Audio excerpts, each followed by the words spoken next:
Germany's ICE International is undoubtedly Europe's most unreliable international train service, no thanks to numerous technical issues with the trains and delays which result in record cancellations.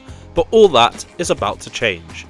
The brand new ICE 3 Neo has been introduced on routes out of Germany to the two major European capitals of Brussels and Amsterdam, and we'll be getting on board one of these brand new trains, checking out the key interior differences between both the legacy and newer interiors, with a few surprises along the way too, as we travel from the Belgian capital Brussels to Germany's financial capital Frankfurt, on what I believe is Germany's best train. Now join me as the journey continues.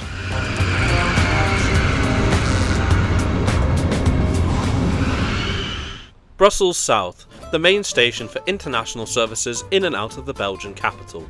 You may also know this station as Bruxelles Midi or Brussels Zuid in French and Dutch respectively, both being two of Belgium's official national languages.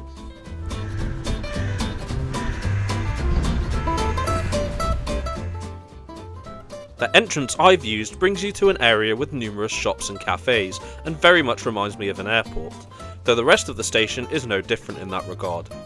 Head to the main entrance straight on, however, and you'll also find a lot of nods to the adventures of Tintin, owing to Brussels being the birthplace of creator Georges Lamy and the subsequent international recognition of the comic.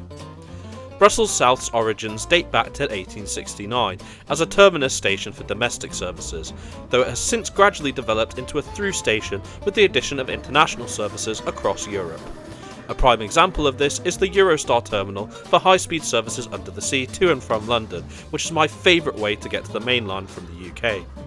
The station is also well connected by local metro, tram and bus routes, including international bus routes such as this RegioJet one from Prague to London, a journey which takes close to 19 hours to complete. All of these factors combined resulting in around 62,000 passengers using this station daily. But let's focus on our international service, which is the 0623 ICE to Frankfurt am Main Hauptbahnhof, departing from platform 5. International high-speed services from Brussels South within mainland Europe tend to depart from platforms 4 to 9. As we're within the European Schengen area, no passport formalities are required for these services, though German police can do checks once crossing the border, despite being rare in my experience. Heading up to the platform, we're greeted by our ICE 3 Neo, which will be taking us to Germany in reliability and comfort this morning. Designated as a Class 408, 90 of these Siemens Velaro 8-car trains are being built, with the first entering service domestically in Germany in December 2022, which is actually the one we'll be taking today. The latest generation of ICE high-speed trains gained their licensing to operate in Belgium and the Netherlands at the end of May 2024, around 6 months earlier than planned, and this recording was made on their second day of fully taking over the ICE international routes from their predecessor, the ICE 3M, which have since been reallocated to domestic services within Germany, such as the Frankfurt to Cologne example here. I've already done a video of the Amsterdam service with these trains on the channel if you're curious. Despite being only a mere 20 years old, these trains have had numerous technical issues across their service life, which resulted in severe reliability issues for the ICE international routes, which Deutsche Bahn operates jointly with SNCB and NS. Services are frequently delayed, with 24% of Belgian ICEs being cancelled in summer 2022. Deutsche Bahn estimates that the introduction of the ICE 3 Neos should reduce delays and cancellations by 90%. Though, despite how brilliant the ICE 3 Neo's performance is, this is Deutsche Bahn we're talking about here. To the left on platform 6 is an SNCF TGV service awaiting departure to Marseille. On Belgium to Germany services, Deutsche Bahn competes with SNCF-owned Eurostar, formerly Thalys, who operate to Cologne, Essen and Dortmund from Brussels, with both services running roughly once every 2 hours until 7 and 8 PM respectively. The ICE services are the only high-speed trains to run through to Frankfurt. Ours is ICE 11, the first train of the day, and I'll be in coach 28, which is one of the two first-class carriages. It is a shame that level boarding is not incorporated on all coaches, but I'll discuss this later in more detail. It's pouring it down at the moment, so I need to get on before I catch a cold. First class on the ICE 3 Neo is in a 2x1 configuration, with a nice balance of airline and table seats. The interior is similar to that of the ICE-4 and refurbished ICE-3, and as always with the ICE, the presentation is superb and feels very premium. It should also be noted that the first 16 units have this interior, whilst Unit 17 onwards will have the revised interiors unveiled by Deutsche Bahn in 2023, that feature a slightly different design which we'll look at later. Until the original 16 receive this interior, it's essentially a luck of the draw as to which one you get. Visual external differences include looking at the door outline. This is black for the original interior and silver for the new revised design. Large luggage racks are found throughout the train for storage of larger items, while smaller ones can be stored overhead. And here's my seat, seat 74, which is a solo forward-facing window seat. The route to Frankfurt first sees us cross Belgium as we head towards the east of the country, with a stop at Liege just before crossing the border into Germany, where we have stops at Aachen and Cologne. Afterwards, it's a quick stop at Frankfurt Airport before arriving into Frankfurt's main station, with a scheduled journey time of just over 3 hours to cover the 441km distance, provided we're on time of course.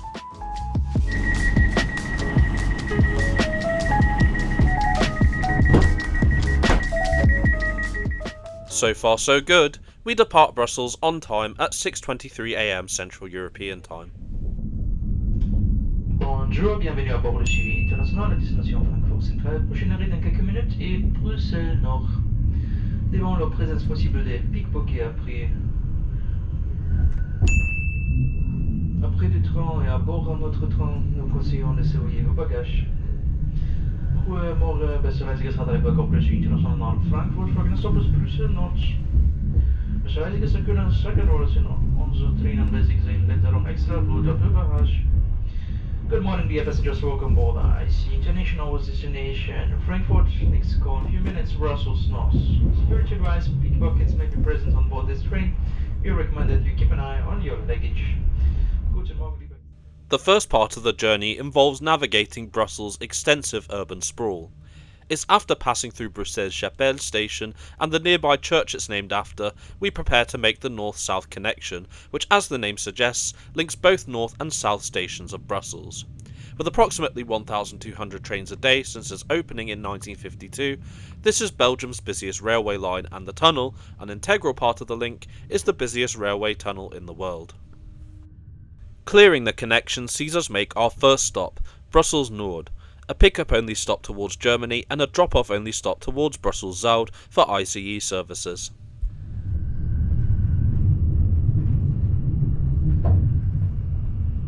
We now prepare to exit Brussels and pick up the high-speed line towards Liege. Before doing so, however, we pass Train World Railway Museum just to the right, which is located outside of Schaerbeek. This is a place I really need to visit when I go to Belgium next time. Have you been yet? The line to Liege, after passing through Leuven, is the HSL2, which as the name suggests is Belgium's second high-speed line, which became operational in 2002. The line is mainly used by Eurostar and ICE trains, though fast SNCB intercity services use this line as well. Here our ICE reaches up to 300 km per hour, though we're currently reaching speeds of close to 250 km per hour, which is still pretty fast. Okay, let's have a proper look inside the interior here in first class. At first glance, you would expect the seat comfort not to be that great, but it's actually pretty good, and more than acceptable for a high-speed train. It also features an adjustable headrest which is plush. Eleanor, take note. Foldable armrests are also present on both sides, and beneath the window side is a 220V power socket, though a USB socket addition would have been nice. There is a lever just below the seat to operate the seat's recline, by pulling on it and sliding your body forwards and backwards. This assists with the incredible legroom present on the ICE-3 Neo, though the footrest is a bit annoying but not a deal breaker, that's just a personal preference. A small bin is just above the footrest, though I've been told it can be operated with your feet, which I struggle to do as you can see. Each airline seat has a foldable tray table, which includes a small groove for a cup holder, though another cup holder is just next to the window here, which can be adjusted by size, which I personally prefer. There are two coat hooks on the ICE-3 Neo. The first is just next to the window here, whilst the second is just above the cup holder, which works by pushing it in like so. Oh, and if you fancy watching a movie, or maybe even your favourite YouTuber on your phone, it may be worth using the stand here, which can be adjusted and held into place using the foldable and extendable sections. A seat pocket is found at the base of the seat, but I'll come back to this a bit later. A reading light operable by a touch sensor can be found just next to the seat numbers and electronic reservation displays, which also have a lighting system which indicate whether a seat is available or not, commonly seen on the UK's Class 80X trains. And finally, there are draw-down blinds, which don't completely block the view but instead reduce the sunlight to an appropriate level, in common with other Siemens high-speed trains. As for the new interior, the seat comfort is generally the same, with minimal differences other than the feel due to fabric being used as opposed to the leather on the original interior, and the classic ICE wooden design has been incorporated a lot more, as you can see. I love how the tables extend here now too, and the bins just below are at a much better height, though everything else is pretty much the same as to what I just showed you from the legacy interior. Regardless of which one you get, both are solid options and in my opinion, more modern and a better ambience than on the older ICE 3M trains. A very pleasant way to travel. Once we reach the end of the HSL2, we call it our last stop in Belgium of Liege, which has to be one of my favourite designs of a train station anywhere in mainland Europe. Just look at that stunning roof. The station opened in 2009 in response to the increased rise of high-speed rail in Belgium in the late 20th and early 21st century, and was designed by Spanish architect Santiago Calatrava. I also love how the colours of the roof reflect on the ICE 3 Neo as it arrives in here.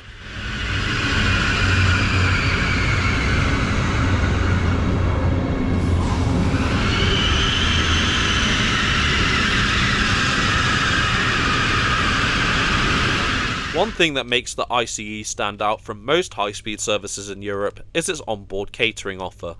Whilst at most you only get a biscuit included in the first class fare, the paid offerings alone are what make the ICE a train experience like no other. In first class, there's an at-seat service available by using the menus and the seat pockets and accessing the ICE portal from the onboard Wi-Fi using this QR code here, or alternatively, grabbing the attention of the onboard attendant who will take your order. As you can see, the menu is pretty extensive and very football themed, given I travelled on the opening weekend of the Euros, one of the reasons these trains were introduced on international routes a lot faster than originally planned. I myself, however, prefer to go to the Bordrestaurant, which both first and second class passengers are allowed to use, as it's a good way to have a change of environment on the journey, though this was rather busy despite how early it was. The revised ICE 3 Neo interior sadly has the same design. Not that it's bad, it's just the mock-up made it look as though it was going to be slightly different to how it turned out. Orders can either be placed at the kiosk or an attendant will greet you once you've taken a seat. There are no reservations here, so just sit wherever there's an available seat. I selected my option from the breakfast section and patiently waited as we continued along the HSL3, which runs as far as Aachen just across the German border. As with most border crossings in Europe, there's no actual sign indicating the border's been crossed. You'll instead see this by carefully watching the catenary change, which will happen any moment now. And welcome to Germany. It's shortly after crossing the border my breakfast was delivered. I went for the French option, but sadly there were no croissants available, so I made do with an extra piece of bread instead. It was all delicious.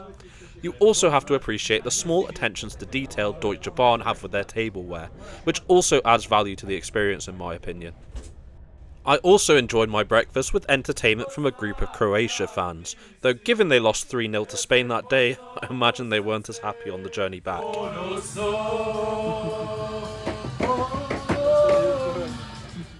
We then pull into Aachen Hauptbahnhof, our first calling point in Germany which borders both Belgium and the Netherlands. An SNCB RE29 service to Liege is seen awaiting departure, which is a good option if using an Interrail as reservations aren't compulsory. More on this though in a future video. The weather's still fairly miserable, so let's have a look around the train. This is second class, which is in a 2x2 layout.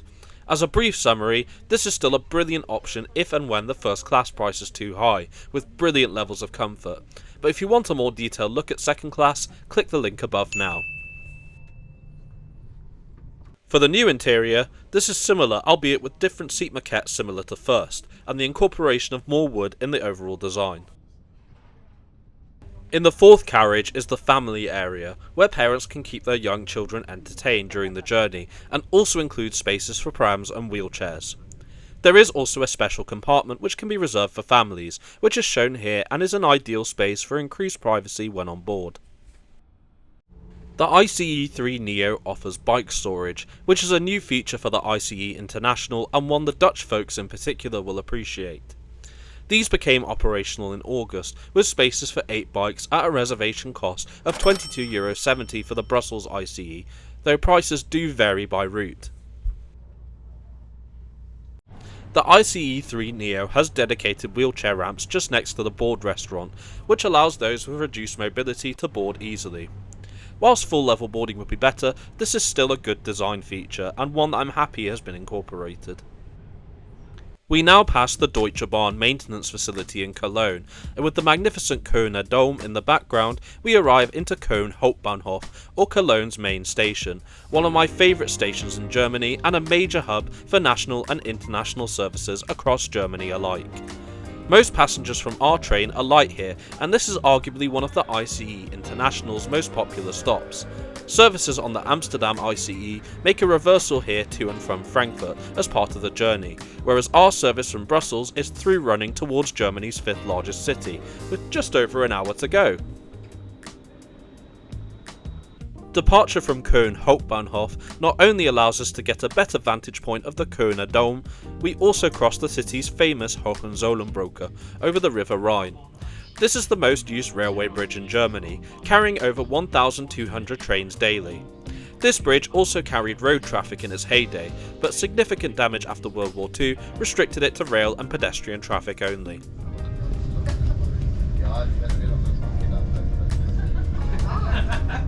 We then crawl through the city's second major station immediately after clearing the bridge, Köln Messe Deutsch. Immediately after, we pass Lanxess Arena, the largest ice hockey arena outside of North America with a capacity of 18,500, and head straight towards the Cologne to Frankfurt high-speed line, the last high-speed line we take en route to Frankfurt. Siegburg-Bonn marks the beginning of the line, which, as the name suggests, is a strategic out-of-town high-speed station serving both Bonn and Siegburg in the North Rhine-Westphalia region, though it's located within the latter. The Cologne to Frankfurt high-speed line has resulted in journey times literally halving between the two cities, which are 2 of Germany's 5 largest. Journey times on the line take as little as an hour compared to 2 hours on the conventional route down the River Rhine, though this is at the cost of some incredible scenery. Still, the line's many gradients make it very fun to ride, and at 300 km per hour, it feels like an absolute roller coaster. Each ICE 3 Neo features one wheelchair accessible toilet in the multifunction coach, though standard toilets are found throughout the train, of which we'll be checking out now. As always with the ICEs, the toilet was impeccably clean, despite having carried passengers in 2 countries by this point. Whilst a bit on the small side, I have no serious complaints. There's also space for coat hooks too. With the A3 motorway right next to us, we begin to slow down as we approach the end of the high-speed line, and our penultimate stop of Frankfurt am Main Flughafen Fernbahnhof, or Frankfurt Airport Long Distance Station. Frankfurt Airport is the main Lufthansa hub, and with around 23,000 passengers daily, is the busiest station in Germany to serve an airport.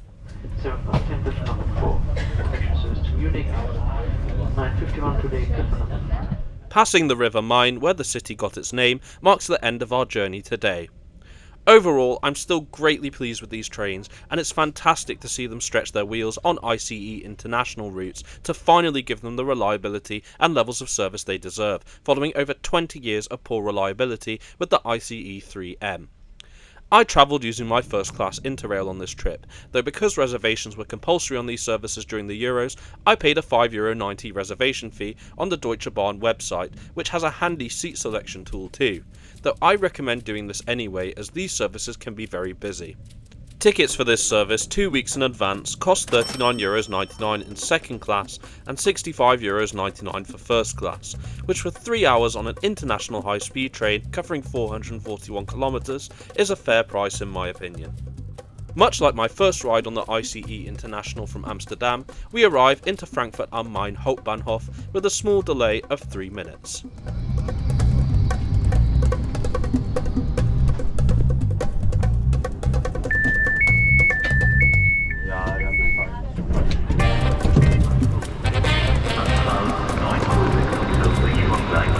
Now you've heard from me, I want to hear from you. Have you tried the brand new ICE 3 Neo on the international routes yet? Or even domestically? What do you think of it? Let me know in the comments. I hope you've enjoyed the video today. Please like and share it to aid the channel's growth, and don't forget to subscribe to the channel and enable notifications for more content such as this weekly. I'm off now to enjoy some of the Euro events being held here in Frankfurt before moving on to my next destination later. Thanks so much for coming with me on this trip, and I look forward to bringing you with me on my next one.